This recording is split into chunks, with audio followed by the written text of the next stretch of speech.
तो इससे पहले हमने 1 2 क्वेश्चन देखा, यहाँ पे हम लोग 3 और 4 क्वेश्चन देख लेंगे, इसके बाद 3 का डे जो है वो खत्म हो जाएगा। तो यहाँ पे बोला 3 4 और 9 के सार्वगुणज हमने पहले ही बात किया था। तो यहाँ पे 3 और 4 9 के दोनों का सार्वगुणज, तो यहाँ पे देखिए ना तो बोल रहा है कि सबसे कम और ना तो इसमें ऐसा बोले नहीं सकता, सबसे ज़्यादा तो इसमें बोले नहीं सकता क्योंकि सार्वगुणज का कोई अंत नहीं होता है, ठीक। इसलिए सबसे अधिकतम सार्वगुणज ज्ञात नहीं किया जा सकता, तो इसलिए हम लोग सबसे न्यूनतम यानी कि LCM निकाल लेंगे। यहाँ पर वही होगा हमारा इसका सार्वगुणज तीनों का, ठीक है। LCM मतलब लोएस्ट कॉमन मल्टीपल, यानी कि सबसे छोटा सार्वगुणज, ठीक है।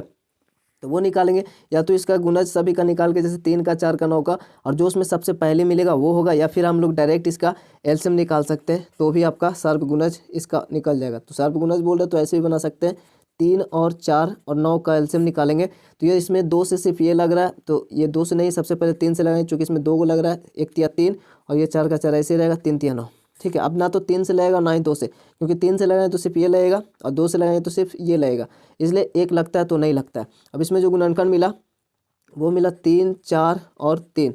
अब इसको करेंगे 4 तिया 12 तिया 36 आता है। तो यहाँ पे लिखेंगे 3 4 और 9 का सार्वगुणज 36 है, ठीक है।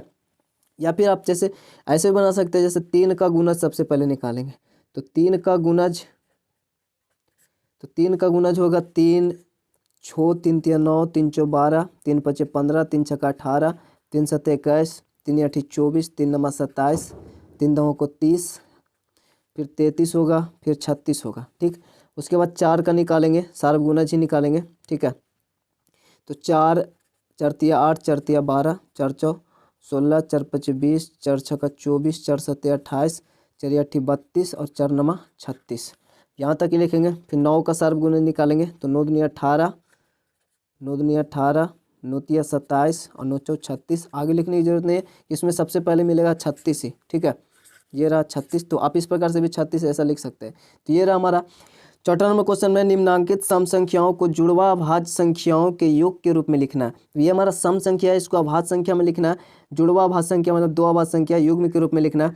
तो अभाज्य संख्या का मतलब जो एक और अपने आप से कटे, यानी स्वयं से कटे, उसको बोलते हैं अभाज्य संख्या, ठीक है। जैसे 3 है, 3 एक और अपने आप से कटेगा, 5 है, एक और अपने आप से कटेगा, उसके अलावा किसी संख्या से नहीं कटेगा, अगर कटेगा तो वो अभाज्य संख्या नहीं होगा।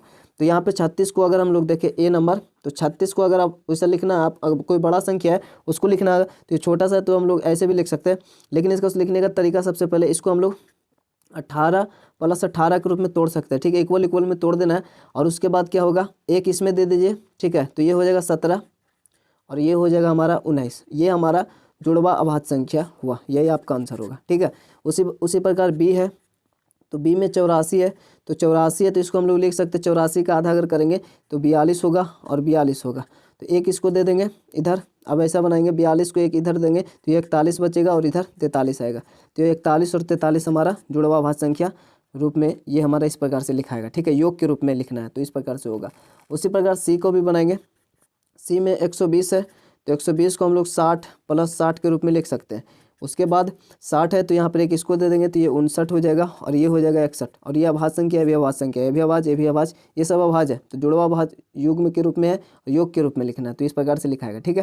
तो ये हमारा इसमें आंसर होगा। तो ये हमारा हो गया D तक। अब हम लोग नेक्स्ट देखेंगे। तो अगर आप चैनल में नए हैं तो चैनल को सब्सक्राइब करके बेल आइकन को प्रेस कर दें। तो वीडियो के एंड करते, मिलते हैं नेक्स्ट वीडियो, तब तक के लिए जय हिंद, जय भारत।